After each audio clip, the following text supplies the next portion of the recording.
right. Welcome everyone to another episode of the Cosmic Matrix podcast. Today with your host Bernhard Guenther, and my very special guest today is Xavier Hawk, and I'm really happy to have him on the show.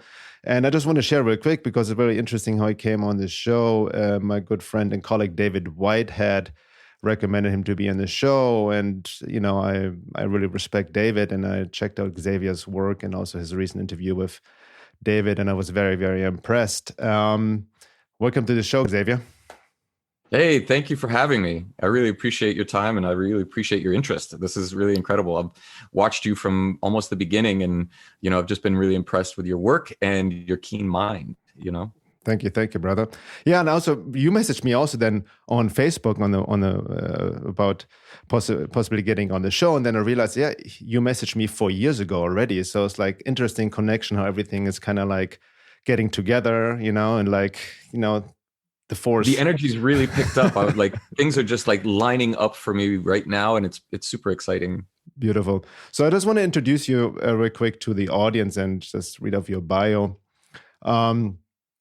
Xavier Hawk has been involved in the blockchain space since its inception in 2013, and in 2013 architected the world's first asset-backed decentralized cryptocurrency with social governance called permacredits.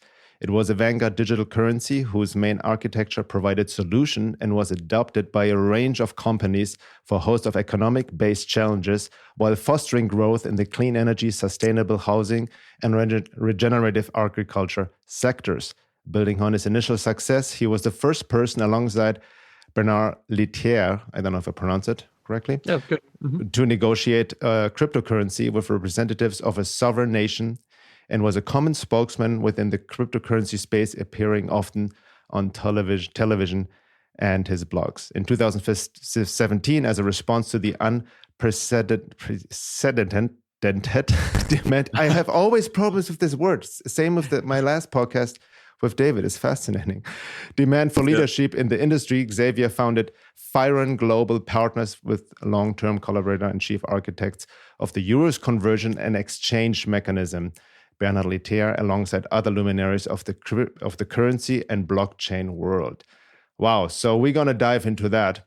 And I also want to just note, I talked to you before, this whole cryptocurrency world has been like on my mind, kind of like lingering there and kind of getting into it a little bit. I bought some coins years ago, but as I shared with you, part of me has been also turned off a little bit by it, right? I spoke at Acapulco a few years ago, and they are big into cryptocurrency. They have the Cryptopolco alongside with this whole show, really.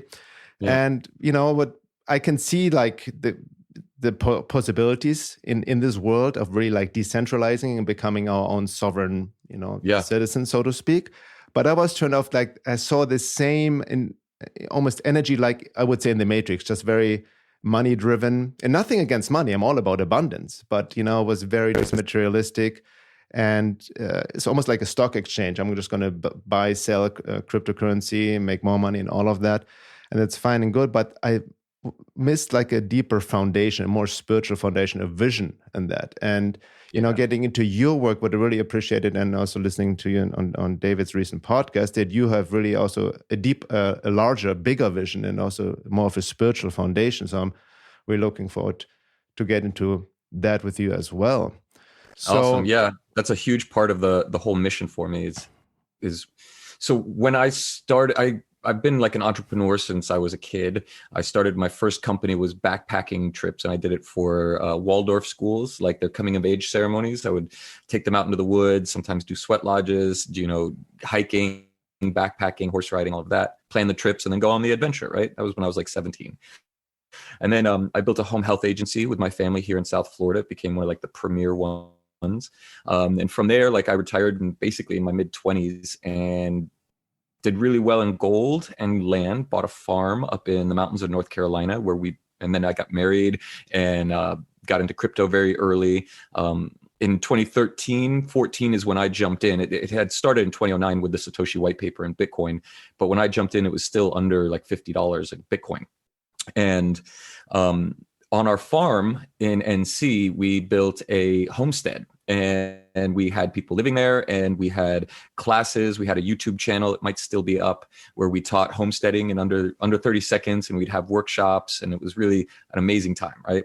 We birthed three of our daughters there and on the farm, and it was just incredible, right? Really close to the earth, growing most of our food, producing our own water, and all of the wonderful things that are living close to the earth. My wife got into herbalism, and so when we had a lot of people living there, we were building basically a community, like one of these. And I was like, how do I pay these people, give them money, then they have to just turn around and give it back to me for rent? How can I do this without having to involve the federal government or the state or whatever? And so I was looking into alternative currencies, like the Ithaca dollars and time dollars and all of this.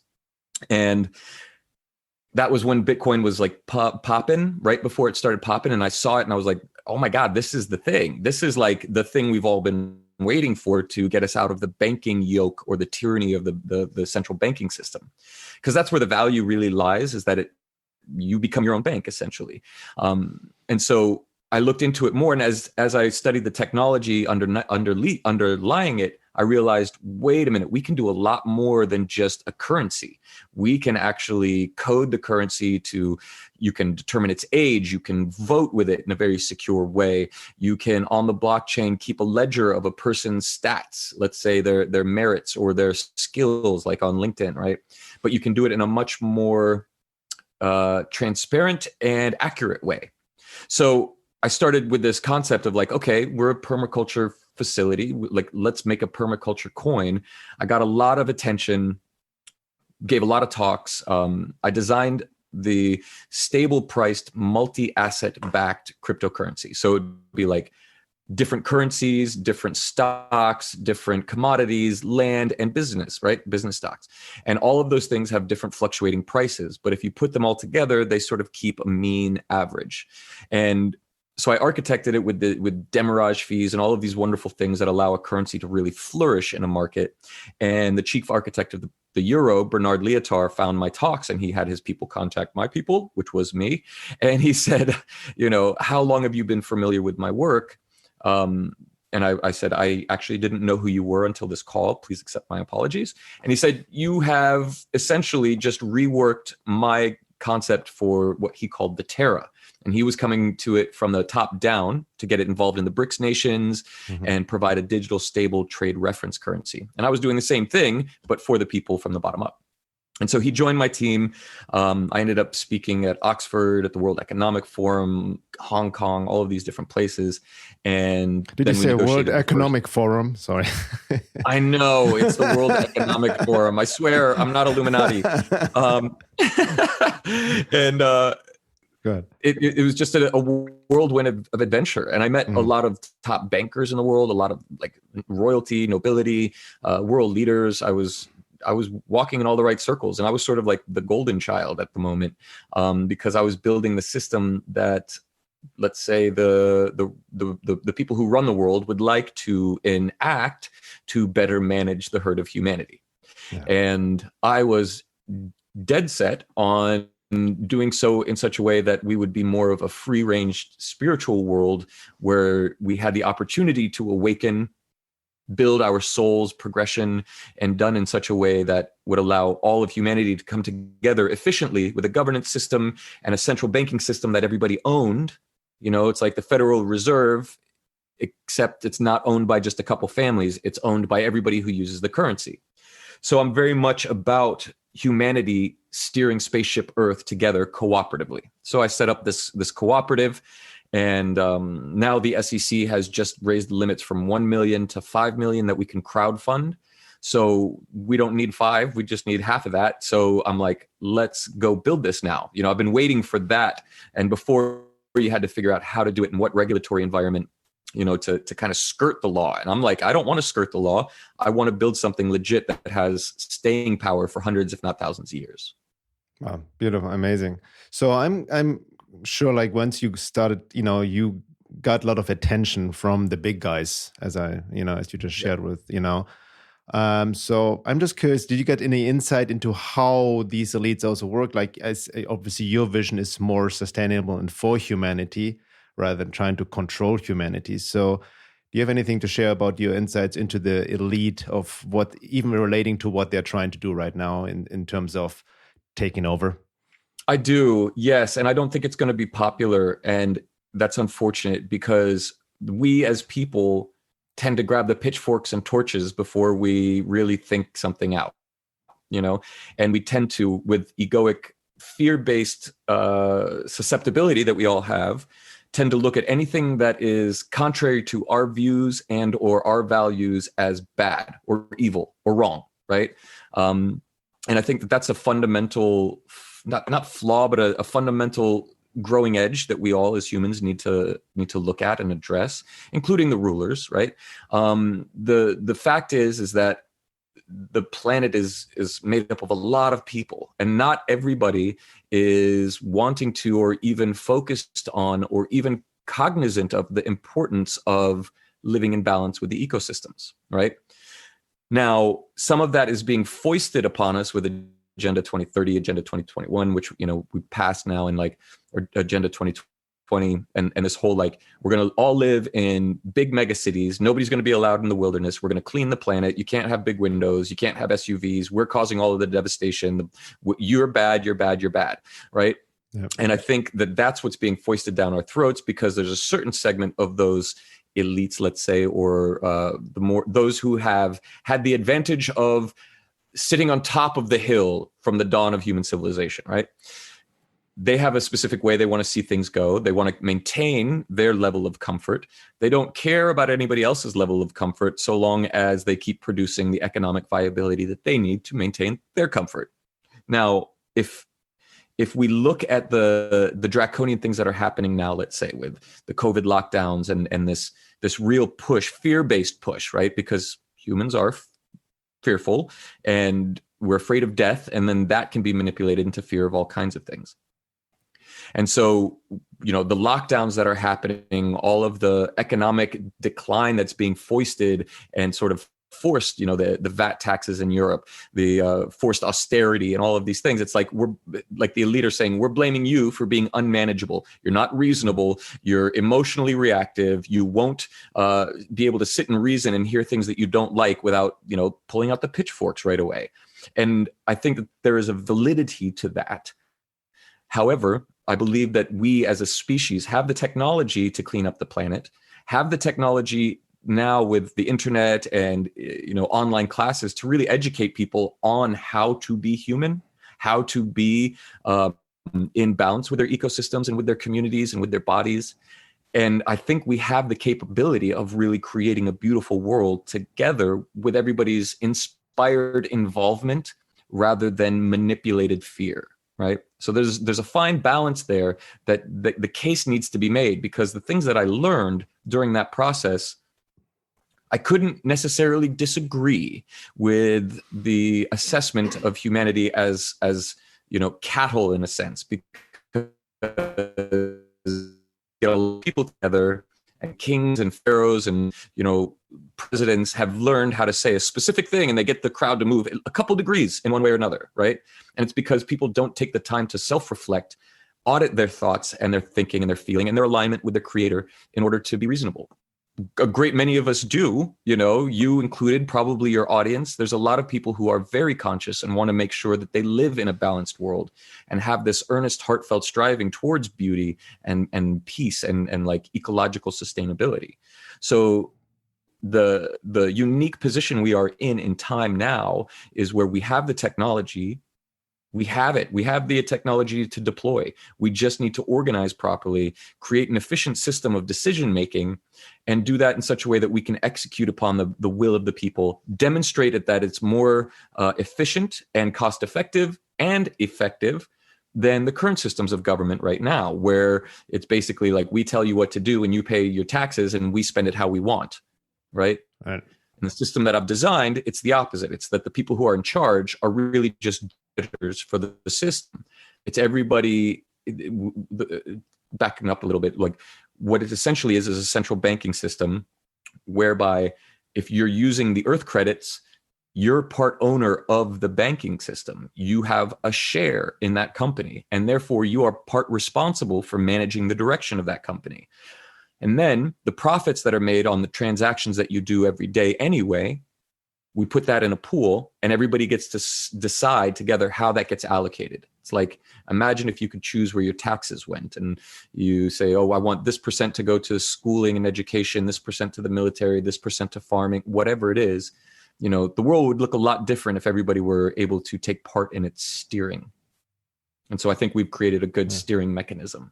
Mm-hmm. Beautiful. Yeah, I absolutely agree. I mean, with the time of transition, as I call it, in right now, and you actually, excuse me, hit the nail on the head. What's happening right now is not just one group of Illuminati, you know, whatever, like conspiracy, one monolithic. There are various groups, right, you know, even fighting each other, and they are good people as well. I think we realize that now as well, what's happening with the US, with Trump, in all of that, the patriots, who also play their part, right? It's still part of a government of maybe the old system, but they're good people trying to like do something good, right? Yeah. But as you said right now, there's also, that's I think it's very important, because why we need to fight, you know, the anti-divine forces and kind of like get back our rights and defend the Constitution is fine and good. You know, we need to evolve also to a whole other vision. Like, you know, who said it? Einstein, right? In the sense, you know, don't solve a problem, or Buckminster, excuse me. Yeah. One of them, right? To you know, bring in a new system, guys. Exactly, bring it in. And decentralize, right? And that's basically the vision you have based on, you know, on your experiences and what you've come around. Now, reality happens a lot faster than, you know, we've been able to manage. And the governments of the world, let's just take the United States government, right? Before the internet, it was mail, right? They would communicate with mail, and they would have to be in the same location to be able to make decisions together at the speed of life. Now, with the internet and things are happening so quickly, there's in the email and in, you know, the internet communications, it's not as secure in the sense that, you know, a lot of, excuse the term, fuckery has happened, and we've got, you know, elections that are the technology is there, but the accountability, let's say, is not, right? And that people can make decisions quickly, but not be accountable. In the United States, they used to be able to recall their senators or congressmen if they made bad decisions on their behalf. The states could. And then it became federalized in the early 1900s. And all of a sudden, that's when you saw the rampant corruption start really taking hold. And so, you know, we have these systems online where we can now communicate from wherever in the world, make decisions together in real time. And now with the advent of blockchain technology, we can secure those. We can secure those transmissions. We can make sure that the right people are making the right decisions. And we can also hold them accountable with things like smart tokens and specific token access and some of the things that we've built into Firon. Now, in terms of like, the top, right, the Illuminati and all of this, like, it's more like a genetic cohort all understand at a deeper level, whether by simply, you know, genetic memory and, you know, relationships, and or having their families been the ones who have helped set up the civilization that we live in, right? And so that genetic cohort, let's say, doesn't all agree, just like a room full of, you know, 18 people, 20 people, 30 people doesn't always agree on everything. And in any organization, you'll find a polarity of, like, any organization over 8 people, let's say, you'll find a polarity between those who want to maintain the system and focus on working on maintaining the system, and those who want to expand it, kind of like magnets, right? You've got the North Pole expansion, the South Pole contraction, or the ebb and flow of tides, you know, or the light and the dark. So there's this constant dance that has to be balanced. And like in the United States right now, you have the red versus the blue, and many people forget the yellow in between, the radiant path, the middle road. And so even in the larger organization of those people who have, by history and or genetics, found themselves at the top of the heap, they don't all agree. And they're not all good or not all evil, let's say. Some are very service to self, right? And they don't care what happens to the human herd, and they might actually think of us in that way. And then others are actually compassionate and care and want to say, we want to make beauty if we're going to be doing this at all. And then some are lukewarm and don't really care. They just want to maintain the system as it stands. So it's like, where do we find ourselves on that spectrum? Meanwhile, the Earth's magnetic field is shifting, right? The whole solar system's electromagnetic field, or heliopause, has begun to shrink, increasing the heat on all of the planets, including our own. So we're undergoing this, like you said, a huge transition. And if there is conflict between ideologies, let's say the tyrannical factory farm humanity of communist CCP China, or the free-range farming humanity of United States capitalism, then where do we fall in that story? And does it give us an opportunity, while those big energies are colliding and creating all of this static electricity, to come up with something new, to come up with something more radiant, to come up with something that actually fits the next evolution of humankind's consciousness and global consciousness, our civilization, our culture as a people, as humans, to better give us a next 1,000 years of operational capability while we figure out what the next solution is for the next set of problems, right? Because that's what it is, just a constant dance of entropy. Yeah, beautiful. So how do you see it? Let's go into that topic right now. What's happening globally right now? We had with Trump and the Patriots and the election fraud and all of that, and Sidney Powell coming out. It's crazy. What's your whole view on that? Like, what do you see happening right now? And what do you see with, you mentioned before, the left versus right, but it doesn't seem that Trump is a typical Republican, or this is the typical Democrat versus Republicans like we had in the past, where it was literally two wings of the same bird. So what's your whole take on that? What's happening contemporarily right now? So Trump was not expected. Everybody thought Hillary was going to win. They had the votes rigged, but he won by such a high margin that they didn't expect, that they couldn't get the rigging to work to throw it back in her favor, right?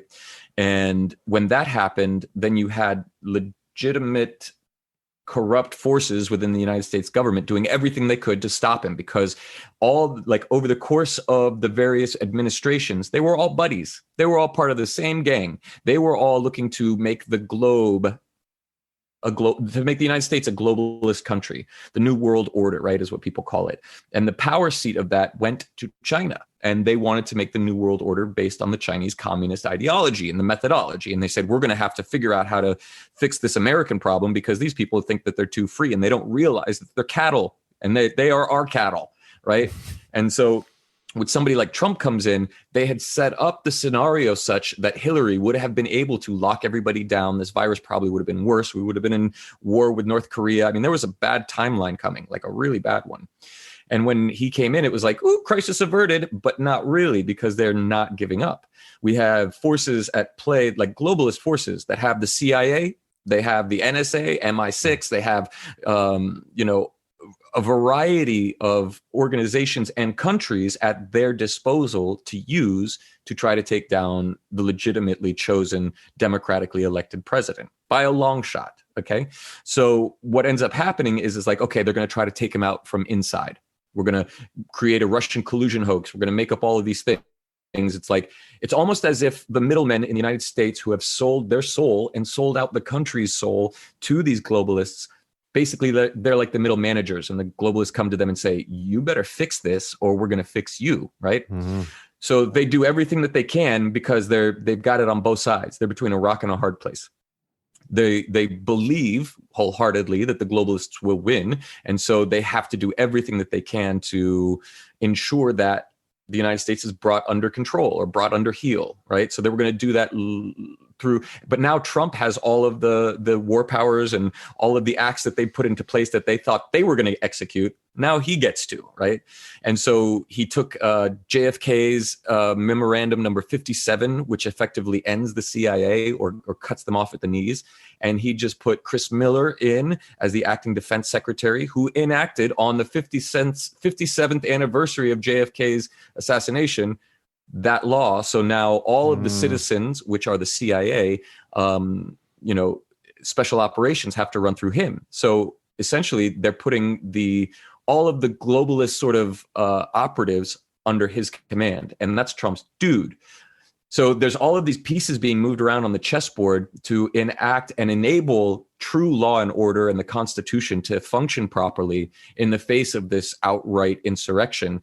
And it's not like insurrection with guns and everything. It's insurrection at the legal level, right? At the conspiratorial level, at the behind the scenes level. So we've got like the public thing that's happening where everybody's afraid of COVID because the media is also owned by those same guys, right? And they're pushing an agenda to get everybody afraid, push them on a certain timeline of fear where the results are really deplorable, right? Factory farmed humanity, Chinese communists kind of will come and take your organs if we want. And so we've got Trump saying, I'm a bull and I'm going to run around in your China shop and, you either play nice with me or I'll bring the whole effing house of cards down. So he's like a super duper wild card and he's arrogant and he's, self-congratulatory and all of these other traits that we as decent human beings find kind of like, But again, if he's a janitor, I'm not worried about what my janitor's personality traits are like so long as he cleans the toilet properly. And so, if we figure him to be in that role, like he's doing a fantastic job. Like I didn't like him until COVID happened and I had to listen to him every day because before that, I just believed what the media said. Yeah. And then I started watching and I'm like, wait a minute, they were all lying to me. Yeah. And then all of my lefty friends are like, he's evil. How could you're a racist now? And I'm like, no, what? Yeah. Like, how could you say that? No. Yeah. And so I think that people are very much under a spell of the media, right? And sort of like, well, I'm going to look around what all the other humans are saying and doing around me, and I'm going to do what they do because that's what cows do. And I'm not meaning to say that all humans are cows, but I am saying that we are very much herd animals, like our mammalian origins, let's say, is very much in that like a little tribe. And we look around at our tribe and make sure that we function within that so that we can function in the greater story. And people really need to have courage and think for themselves and examine the evidence for themselves because the story that's being told in the news sphere is not one that's for their benefit. And if they are able to self-audit and really critically think, they'd see that there is a battle going on literally for the soul of humanity. Yeah. No, very well said, Xavier. And I had the exact same experience because I couldn't care less about Trump for all these years coming from an anarchistic, non-statist view. Who cares? Yeah, exactly. You know what I mean? But something was odd about him getting into power. And the exact same thing when COVID happened. He gave these press conferences on a daily basis. So I'm going to check this, watch it live. And holy shit, this is very different than what the media tells me he is, right? Yes. And then I saw in real time how they took what he said, typical strawman arguments out of context, projected things into it he never said, and the stupid questions he had to deal with to begin with. Totally. The sorry excuse of journalists. And you're absolutely right. Yeah, he has a strong self-sense, ego, whatnot. But I also realize you need this in the position he is with the forces he's up against. Right? You need this kind of fuck you attitude. That's what we need. And I like the analogy that you have. You know what I mean? We need somebody who's really, you can have a smooth talking psychopath like Obama who appears a certain way. And that's, he's not a politician. He even said it himself, Trump, right? Yeah. So in that sense, and that's ironically triggers people that they don't have a fake smooth talking politician like Trudeau or Obama and who not. Oh my God. Yeah. Those guys are horrible. And so he's a breath of fresh, stinky air, because he comes in and he really just lays waste to all of the pomp and circumstance of the office and just starts telling everybody, I'm doing this amazing stuff. I'm doing this amazing thing. Hey, guys, I just did this amazing thing. So everybody's like, if you're doing amazing things, you don't need to tell us. And he's like, well, no, actually, I really do, because nobody's telling you that this is actually things are good. We're making things better. All of the slide into tyranny and into globalism, we're stopping that and we're making your lives he lowered prices of drugs. Nobody's ever done that. They would have been killed, right? Yeah. The pharma mafia would have killed him. And how he's not been killed has been amazing to me. He's taken what JFK wanted to do. Mm-hmm. Literally, JFK, the hero of the United States who was killed by the CIA, right? He's taken what he's wanted to do and pushed the ball even further down the field. And the fact that he has not been killed yet makes me think two things. One, that he's got looking glass technology or some way to see the future, an amazing staff and intelligence apparatus behind him who actually can see what he's doing and like feel for once in their lives that they're doing good again, right? Right. Because there's the morale in the agencies, right? Like they just like all of this trafficking is being stopped. They're like, we're doing the right thing again. Meanwhile, they used to be turned away, or like the FBI would be like, no, we got this. This is our guy, you know, and they would block and tackle and cover for these nefarious dealings that the CIA was doing. Yeah. So Trump's like off on a tear. He's like, F you guys, and I'm going to make this happen. And they haven't killed him. So it's either that one thing that he's got like looking glass technology and a great staff and all of this stuff, or, and that's the whole QAnon and all that stuff, which I believe is a serious psychological operation. But it's awakened so many people to think for themselves and make it okay, you know, that's been the result of it. And if it is a lie or whatever, fact to examine evidence, think critically for themselves, and make like a whole subculture of that, that's huge, and make it normalized. So then the other option is that he's controlled opposition, and that the rulers of the world just want Americans to feel like they've got a shot, you know, and that things like FASB 56 and all of this, that he's actually in there to create the discord so that a civil war happens, so that the United States is no longer culpable for its debts to the people, right? And that's a very real possibility, though a very dire one. And I choose not to, I'm still examining it, to be honest with you, to see if that's really how it's lining up. But there's a huge part of me that has become inspired to add my song into the symphony of creation and say, here are some wonderful solutions that we can do together.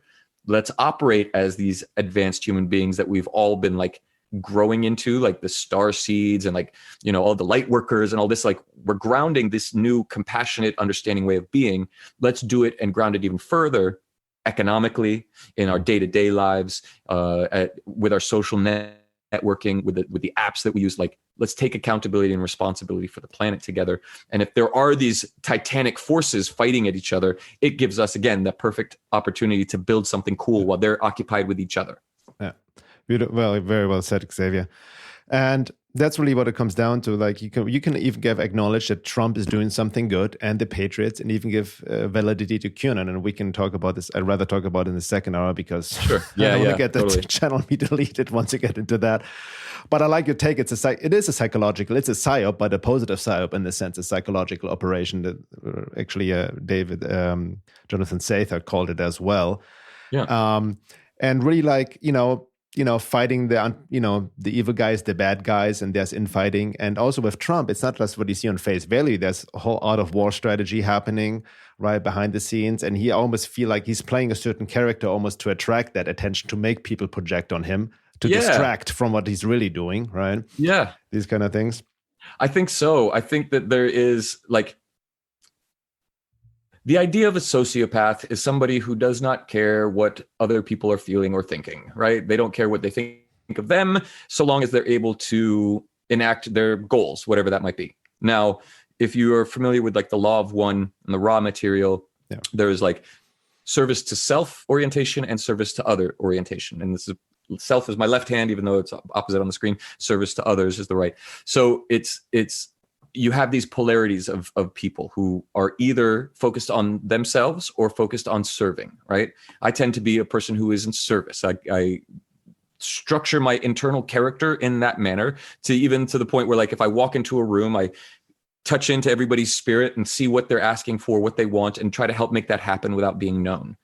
Now, the fact that there are sociopaths is actually a good thing, because they can make decisions without crumbling under the pressure of it. How is it going to affect, right? They're going to logically think about how these outcomes will, possibly parlay out into the audience, into the broader population as a whole.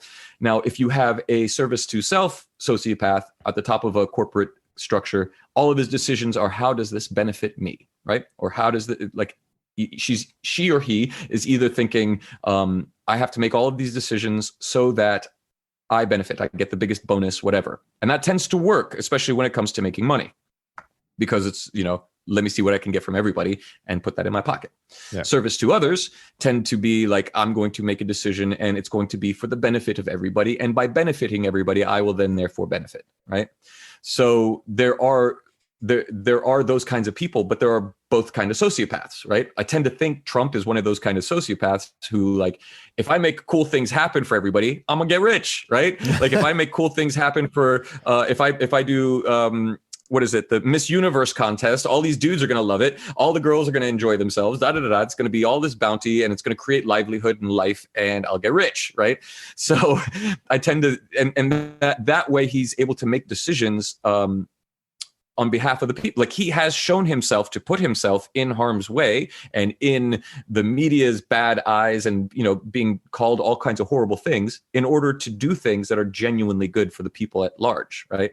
That's why he had such a huge avalanche of wins this time around. Even like, he was winning by so much that and I say this in my show Baseline that I do every day. He was winning by so much that the algorithm set up to thwart him they had to stop voting so that they could catch up. And that's when you see the spike, 800,000 Biden votes, all for Biden. Like, that's statistically impossible, right? Yeah. So what you have is the overwhelming mandate and support of a large body of people who are literally praying for this guy, right? Like, putting their hands, like, if you told me a year ago, maybe now a year and a half, that I would wait to listen to a president of the United States, I would have laughed. Like, are you exactly. like what do they have to do with me? Right? Yes.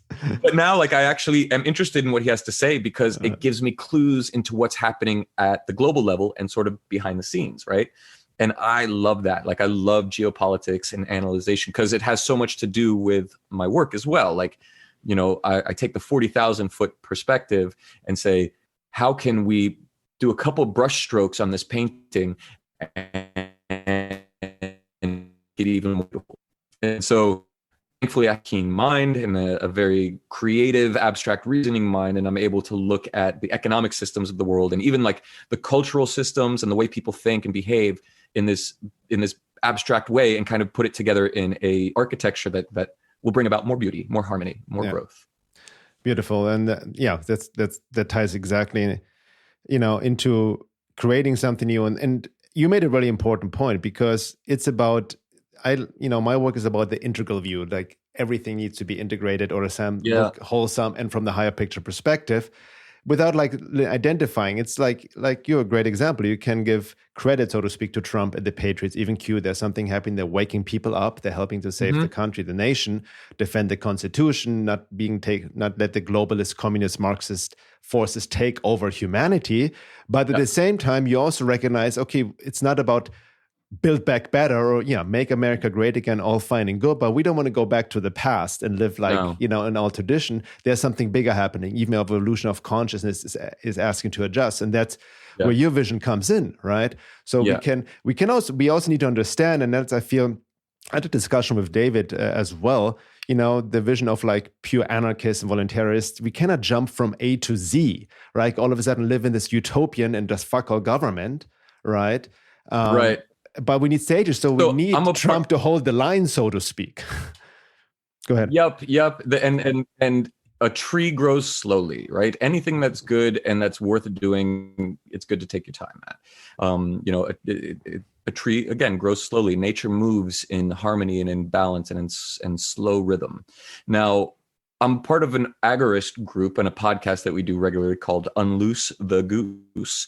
And it's all about F the state. How can we carry on with our lives without having involvement of, tyrants telling us we have to pay them taxes for just, having a conversation or whatever it might be, or growing our own vegetables, right? Or collecting our own rainwater. Like, leave us alone is essentially the motto of that group. And they're very much anarchists, but not like we're going to burn shit down anarchists. They're like anarchists, like, if we all just sit and do something together and communicate, like, we can figure this out without, being told by mommy and daddy how to do it, which is noble and true and good and like what we should all be aspiring to, I think. And then I do also another show called Baseline, which is 140 seconds of the daily news, patriotic, planetary daily news. And it's really funny. Like, I make jokes and I do skits and everything. Yeah. It's really informative too. But the whole purpose of these things is to get the word out to more folks and share, like, hey, we're a bright light over here. Let's gather around the fire and discuss how we're going to address this together. Because if we're just waiting for somebody to come fix it for us, then we're not contributing to it, and it, like, we haven't earned the right to then have our own culture and our own planet. You know what I mean? That reminds me of something.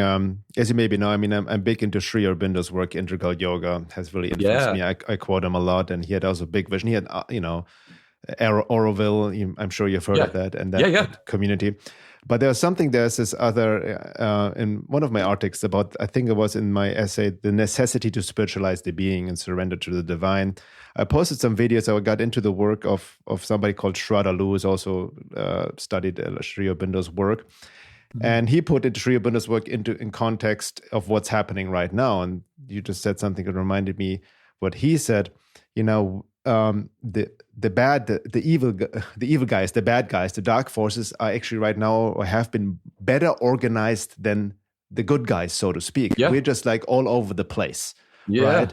So there's like, but there are pockets of light, right, here and there, and it's increasing more. Like, people are waking up. There's something happening, and even like you have your thing going. That's a big pocket of light, but we need to connect and work together and become better organized, right? And not fall into, like, that's the male principle, masculine principle of action comes in, and not just gazing your navel and just protesting and just thinking happy thoughts and whatnot. We need to counteract the divine forces to not only expose it, but also work together and connect, so we are a stronger force, right? In really build something that can transcend what we are living in right now.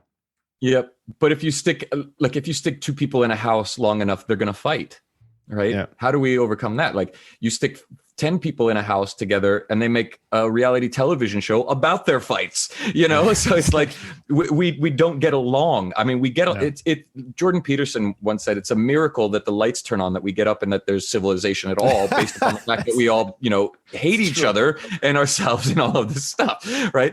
So it to me, it's like Lord of the Rings, the Battle of the Five Armies, where the dwarves finally get their fortress, and there's all these armies of other people who would generally be friends, you'd think, and they're all like out there battling each other, and then all of a sudden the orcs show up in like this huge horde, and then they're like, wait a minute, like, okay, let's all band together real quick and fight the orcs, and then we can work this out later.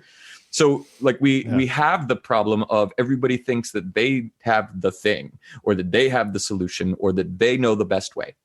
And, that becomes a challenge, because even if you have the best, brightest thing, there's going to be some donkey in the back of the room that's like, I don't like it, and then you have to, like, okay, well, how do we get consensus? How do we integrate? How do we come to a decision-making process that you don't get pissed enough off that you're going to take your toys and leave the garden, right? Or leave the playground.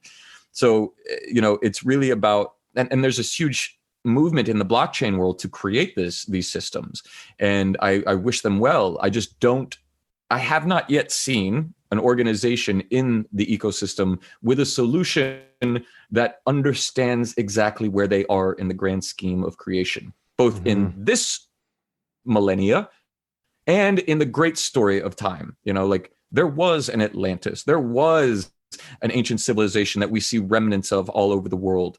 What happened to them? How high did they achieve in terms of collective understanding and culture? And why did they stop? Who survived, and how did those people become in charge of our world now? And what's the big, long story that we live in? The grand cycle of the sun, right? Like Plato's long count. So, we need to know where we are. We need to know our ancient history. We need to know it clearly without obfuscation, so that we can understand how to make big moves, how to make long moves that will last. So that we get out of this little cycle of just worrying about where we're going to sleep, what we're going to eat, what we're going to drink, where we're going to, go to the bathroom, and who we're going to copulate with. We have a bigger, grander story that we're a part of. And if we are able to gaze at our navels long enough, we realize that we are eternal, right? And that we can do beautiful things. We don't just have to do mammalian or animalistic things. We overcome our fear-based animal survival nature and come into something more divine, and it becomes more representative in our behaviors daily. We walk as a Christ. We talk as a Christ. We treat our wife as a Christ. We treat our children. It's like when you can embody that. But to do that, you need to be super honest, like honest with yourself, and be like, Xavier, you're a dick, and you're a dick because of this, this, this, and this. And I have to be able to be like, whoa, all right, cool. Let me hear about that again. All right, yeah, you know what? You're right. And not just, oh, no, you're projecting or whatever it is, right? It's like, you have to be willing to destroy yourself before the throne in order to ascend into your true nature. And I think that's what the man said when he met. That's what I think Jesus meant when he said, like, you have to die to yourself to become your true self, right? Yeah, exactly. So that brings me back to your vision with FireRun and community in general. It's because you hit the nail on the head. It needs to have a deeper foundation, not only in the divine and spiritual foundation, but even what you just described, your vision of FireRun, and how people just make decisions together, and there's not this artificial authoritarian hierarchy, so to speak. Right. But it requires immense self-responsibility, and I feel for people, and like people talk about freedom, but true freedom, most people I feel are not even to handle, for the very reason you just addressed, because it takes a level of self-responsibility, which means sincerity, integrity, not lying to yourself, you know what I mean? And, no division between the inner and outer, so to speak. So, because as you know, from my work, my wife Laura, we work with a lot of people one-on-one. We are doing online courses right now, Embodied Soul Awakening. We go really deep into the self-work aspect, and especially now, a lot of stuff is coming up for people. Even now, with everything is coming up, the dark in the world and the dark within people, right?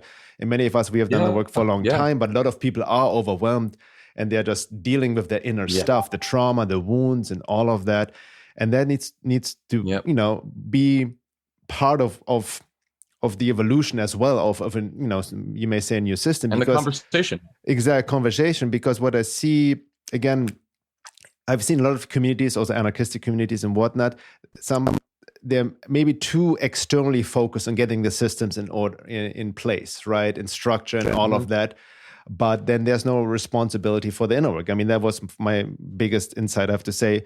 Again, Anarchapulco, God bless, there's a lot of stuff happening, but there's zero self-work, really, like sincere self-work, which we need to engage in. Yep. And yeah, go ahead.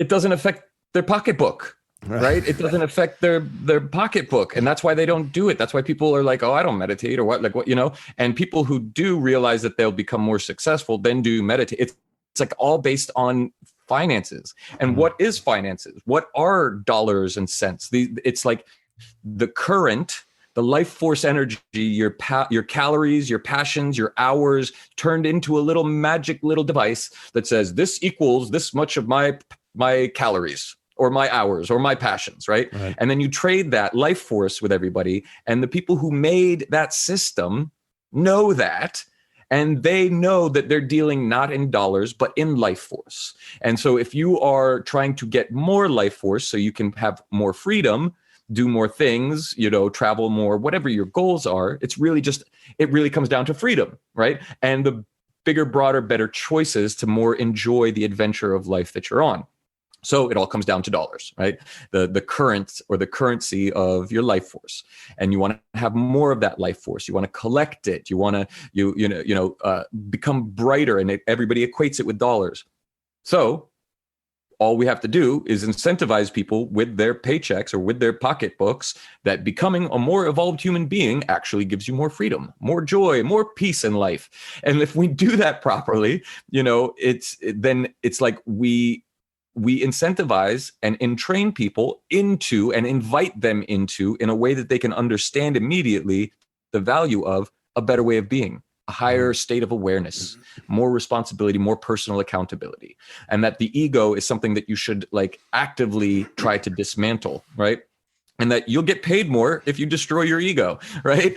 And so, so we solved that with FireRun in what's called a social merit system, meaning if you take more training videos, if you watch more meditation videos and you practice, and your phone shows you that you're practicing because it's recording you doing it, and all of these wonderful little ways that we now have to actually help people, you'll get more, you'll get paid more, you'll get higher dividends, or higher, your value in the system will increase, and therefore your say will increase, your pocketbook will increase, in a very direct way. It sounds very Orwellian, and it sounds, there's so many topics here. I went and talked to the Chinese, right, before I realized what the F was going on when I was a young and naive little fool, to the exact room of the people who were designing their social merit system, their Orwellian system of control. And I was teaching them how to do it. And I didn't know that, I thought we were trying to build something beautiful that would help liberate humanity. And I was naive. And so they've got the Black Mirror episode in full effect over there. And if you're not a good communist, you disappear, at the very worst. At the very least, you can't take a bus or whatever. So, but built properly and managed and owned and like the parameters set by the culture and the people, it can become a beautiful thing. It can become a thing of like, this is how you become an advanced soul. Like it like clearly your life is better when you meditate more. Your blood flows better, your heart beats more regular. When you're able to take moments of stillness and deep reflection, like your life is better. The quality of your life is better. Anybody who meditates knows this, right? Wim Hof knows this, so it's like he's a demonstration piece of breathing properly. So if we have like an incentivized system of education that is geared towards our upliftment, in our real liberation, our spiritual liberation, then it makes higher quality individuals who are happier, who produce more, and who are more engaged in their community and in their economic system. So it's like we really know that that's the case. So let's build a system that allows that to facilitate that, right? So that's very interesting, Xavier. In a sense, very fascinating too, because in a sense, it's using, some of the systems the globalists trying to implement and have already in China is very like draconian, STS, anti-divine, control, all of that. But you make also a very interesting point because it's just an inversion, right? But you can use it, it's like, and put it under the guidance of STO, of service, of higher values, right? Yeah. Of contribution, of growth, of soul growth for society. And also ties into like, it's not the socialist, it's also like an inversion of these values and actually a violation of universal law, because there's not such a thing as free in the entire universe. Right? No. That's a carrot they try to dangle, like free universal income, just have all of that. But it's about contribution. Like you mentioned, the contribution needs to be aligned with some true higher values. It's permaculture. It's regenerative agriculture in its primal formation, because in like some people have tried to foist upon me like, oh, you're a socialist thing. And I'm like, no, what are you crazy? Like, no, it's capitalism. You work hard, you get your shit. But if you're doing that properly, then if you build a permaculture garden properly, you're going to have more than you can eat, right? Now you can turn around and sell that. You can also then turn around and give your neighbors that, be like, hey, here's some vegetables. Like I have more than I can eat. And then they're like, what? How did you do? Like, I want fresh vegetables. Okay. I'll teach you how. It's like this, right? Do this, this, this, and this, and you'll have more eggs than you can throw a stick at. And like, so you educate, you literally like embody a frequency. I mean, at the most metaphysical level, right? You embody a frequency, you balance, you discipline yourself, you work hard, you get the things that you want, you're accountable for your own success. And then when it grows, you're spending money in the marketplace and we're processing the transaction fees for you.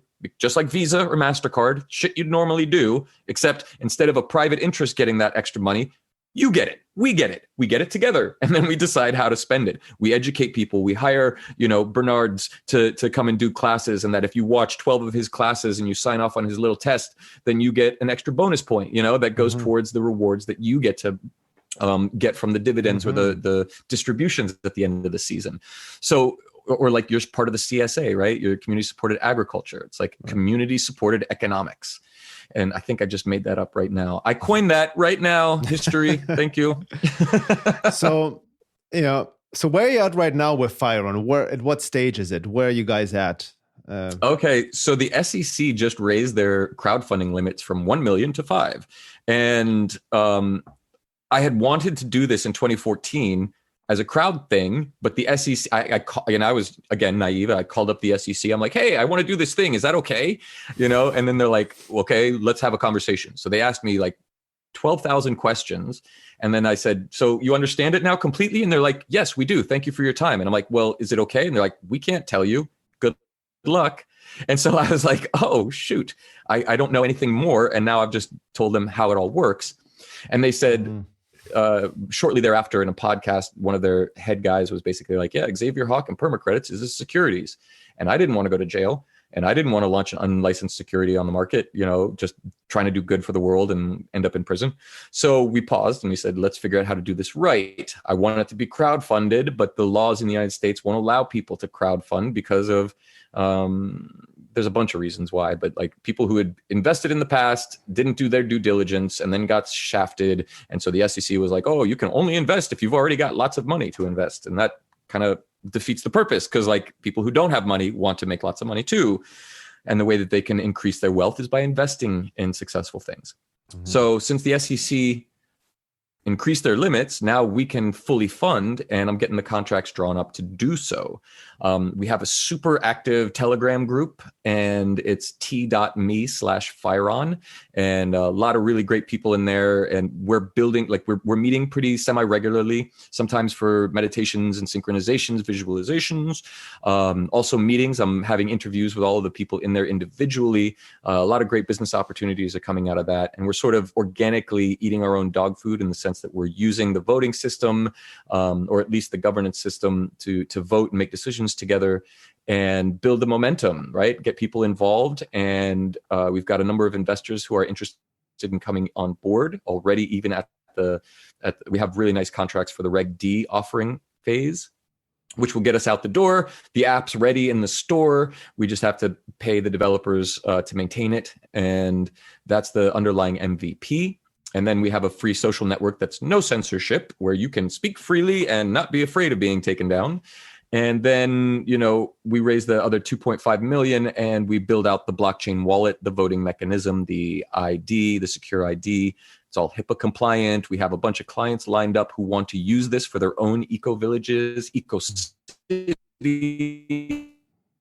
nations, and potentially the Mayo Clinic. So we've got all of the recipe and ingredients for success at this time, and we're really close to making it a more public thing. Beautiful. So before we close up the first hour and then the second hour, for members that definitely want to go deeper into your own, spiritual experiences and insights and experience, and you know what I mean, and some of the other things we talked about before. But how can people find out more about Firon, and how, just give some links, and I will also obviously link it all in the info section and all of that. Cool. So there's one way you can follow along every weekday, I should say, is a 140-second news broadcast that I do called Baseline. It's really witty, really clever. It's like Max Headroom style, where it's a lot of I saw it. I can highly recommend it. It's very well done. It's funny. Cool. Thanks. Yeah. So you can do that. t.me/Firon. Join our Telegram chat. Baseline goes there first every morning before it goes up to the interwebs. And then I am at Xavier Hawk on all of the social media networks. And specifically, Firon is, if I can point to it here, it's PHIREON, and that's the app and the governance system that would be a cooperative central banking system. And then Firon Global Partners up here is my company that is building the app and holds the IP, and that you can invest in. Okay, excellent. Thanks so much, Xavier. And again, for members who is not a member yet, for the second hour, sign up at veilofreality.com. And that's veilofreality.com. Exactly. Thank you. I like you. By the way, those voices, you have an excellent voice for these little 140-second bits. It's very well done. I have to, people should definitely check it out. Thanks so much, Xavier. And we'll be right back. Cheers.